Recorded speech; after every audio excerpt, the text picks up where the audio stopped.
Hello everyone. Today we will discuss our next topic, national income concepts and measurement. सबसे पहले हम meaning देखेंगे national income का. National income is the money value of all the final goods and services produced by a country during a period of 1 year. National income consists of a collection of different types of goods and services. देखो जो national income होती है वो क्या represent करती है या क्या शो करती है या हम किसे कहते हैं कि जो एक कंट्री में 1 ईयर में जितनी भी फाइनल गुड्स एंड सर्विसेज का प्रोडक्शन होता है उनकी मनी वैल्यू जो है वो हमारी नेशनल इनकम कहलाती है. यहाँ पर हम छोटा सा एग्जांपल ले सकते हैं कि जैसे मान लो 1 मीटर क्लोथ की जो वैल्यू है या कितने रुपीस का है वो 40 रुपीस का है और हमने टोटल जो है 100 मीटर क्लोथ को प्रोड्यूस किया है तो हम मनी वैल्यू को फाइंड आउट कर सकते हैं क्लोथ की. तो that is ₹4000.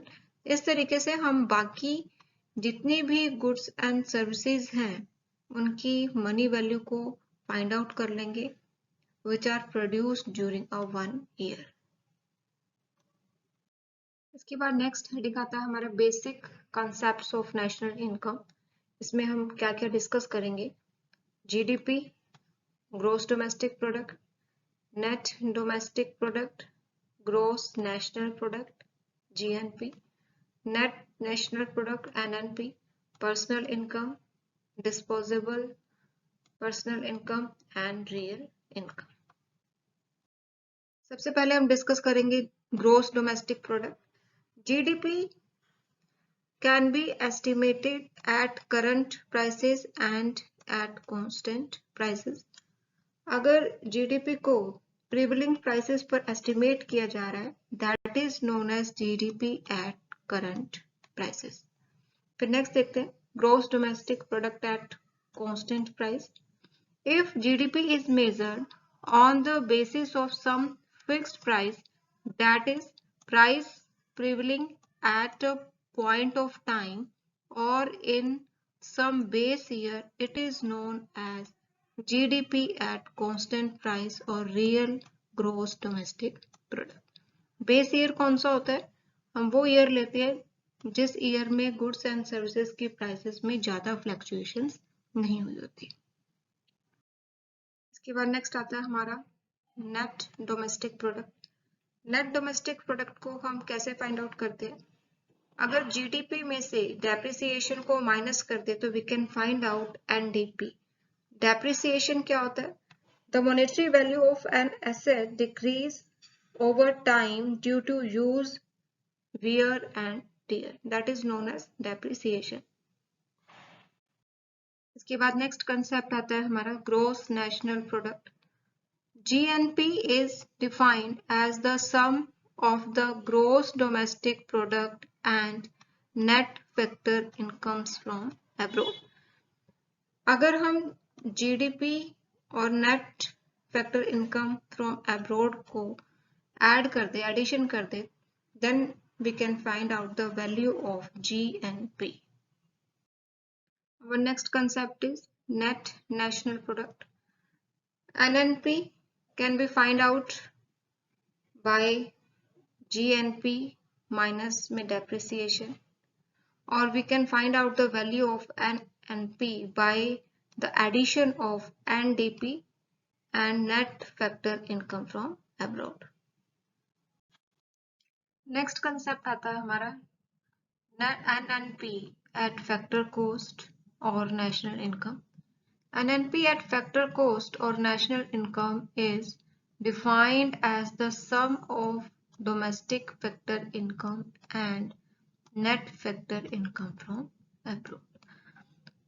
NNP at factor cost को फाइंड आउट करने के लिए अगर हम NNP at मार्केट प्राइस में से इनडायरेक्ट टैक्सेस को माइनस कर दें एंड उसमें सब्सिडी ऐड कर दें तो we can find out the value of NNP at factor cost और national income.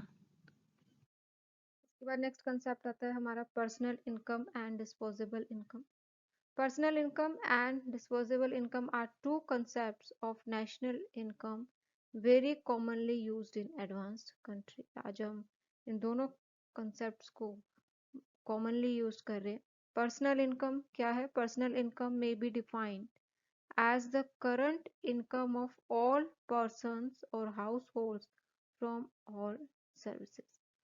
Personal income is not a measure of production. Next आता है हमारा डिस्पोजेबल इनकम। अगर हम पर्सनल इनकम में से हमारे पर्सनल डायरेक्ट टैक्सेस को सब्ट्रैक्ट कर दें, माइनस कर दें, then we can find out our disposable income. Next is real income. Since national income does not reveal the real state of the economy, the concept of real income has been used. To find out the real income of the economy, a base year is selected and the price level of that year is assumed to be 100. Real income को कैसे find out करते हैं? अगर money income को हम price index से divide कर दें, then multiply by 100, then we can find out the value of real income. Now we will discuss measurement of national income. Basically there are three methods. One is product method, income method and expenditure method. हमारा first method आता है product method. It is also known as inventory or product method. In this method, the economy is classified into different sectors. इस method में हमारी जो economy है उसको different sectors में हम क्लासिफाइड कर लेते हैं, जैसे agriculture sector, industrial sector, direct services and foreign transaction sector, where international payments are considered. According to this method, value of output is estimated. Product method के अकॉर्डिंग हम लोग जो हमारी आउटपुट की वैल्यू है उसे एस्टिमेट करेंगे. Value of intermediate goods is deducted from the value of output to obtain the gross value added. Means gross value added को फाइंड आउट करने के लिए हमारी जो वैल्यू होगी आउटपुट की, उसमें से हम इंटरमीडिएट गुड्स की वैल्यू को माइनस कर देंगे. नेट वैल्यू एडिट को फाइंड आउट करने के लिए हमारी जो ग्रोस वैल्यू एडिट होगी, जो ग्रोस वैल्यू हमने ऊपर फाइंड आउट करेंगे, उसमें से हम डेप्रिसिएशन को माइनस कर देंगे. प्रोडक्ट मेथड के कुछ लिमिटेशंस भी हैं. First is problem of double counting. Product method को जब हम यूज करते हैं तो समटाइम्स जो डबल काउंटिंग्स की जो प्रॉब्लम है वो अराइज हो जाती है because of unclear distinction between a final and intermediate product. Product method is not applicable to tertiary sector. This method is useful only when output can be measured in physical term.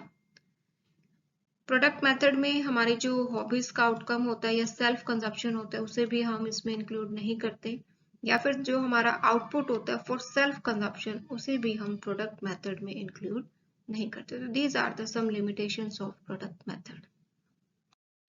Next आता है हमारा income method.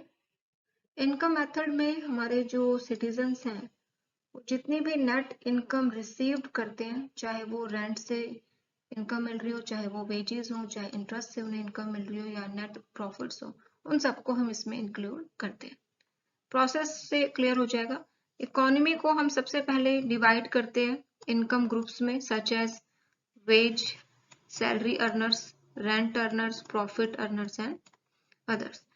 Income of all groups is added, यानी कि जितने भी अभी हमने ऊपर इनकम ग्रुप डिस्कस किए हैं उन सब की इनकम को हम ऐड कर देते हैं, including income from abroad and undistributed profit को भी हम इसमें इंक्लूड करते हैं. The income earned by foreigner and transfer payments made in a year are subtracted. इसमें हम क्या इंक्लूड नहीं करते? जो फॉरेनर्स की इनकम है जो वो अर्न कर रहे हैं या जो ट्रांसफर पेमेंट्स हैं उनको हम सब्ट्रैक्ट कर देते हैं which are made in a year. Here is the formula of income method, यानी कि GNP is equal to wages and salaries plus rent plus interest plus dividends plus undistributed corporate profits plus mixed income plus direct taxes plus indirect taxes plus depreciation and plus net income from abroad. There are some limitations of income method. First is it ignores the non-monetized section of economic activities. जैसे इसमें हम farmers and जो family working जो अपनी ही field में काम कर रही है उनको हम इंक्लूड नहीं करते because their nature are non monetary. Mother के जो सर्विसेज हैं टू देयर फैमिली उसको भी हम इनकम मेथड में इंक्लूड नहीं करते. नेक्स्ट मेथड आता है हमारा expenditure method. The total expenditure incurred by the society in a particular year is added together to get that year's national income. कौन कौन से components हैं हमारे expenditure के? Personal consumption expenditure, net domestic investment, government expenditure on goods and services, and net foreign investment. तो हम यहाँ पर expenditure method को use कर नेशनल इनकम को फाइंड आउट कर सकते हैं. NNP at factor cost is equal to GDP at market price minus में डेप्रिसिएशन. अगर उसमें हम net factor income from abroad को ऐड कर दें एंड नेट इनडायरेक्ट टैक्सेस को अगर सब्ट्रैक्ट कर दें then we can find out the value of we can find out the national income of a country. But there are some limitations of expenditure method. It ignores the barter system. It ignores own consumption. Expenditure method is affected by inflation. Next आता है हमारा difficulties in measurement of national income. The first difficulty is non-monetized transaction like services rendered out of love, kindness. ये जो services होते हैं इनको हम national income में include नहीं कर पाते. Unorganized sector, next difficulty. Contribution of unorganized sector are unrecorded. It is very difficult to identify income of those who do not pay income tax. यानी कि जो पर्सन अपना इनकम टैक्स पे नहीं करते उनकी कितनी इनकम है उसको भी हम इंक्लूड नहीं कर पाते क्योंकि ऐसे पर्सन को आइडेंटिफाई करना बहुत डिफिकल्ट होता है. Part time activity goes unrecognized and such income is not included in national income. फिर next आता है in many cases goods and services as intermediate and final product is not clear. कई बार जो product है वो intermediate good है या final product है ये भी हमें clear नहीं हो पाता तो उसकी value को भी हम इसमें include नहीं कर पाते. Inadequate data, lack of adequate and reliable data is a major hurdle to measurement of national income of underdeveloped countries. Here are some mathematical summaries of various concepts.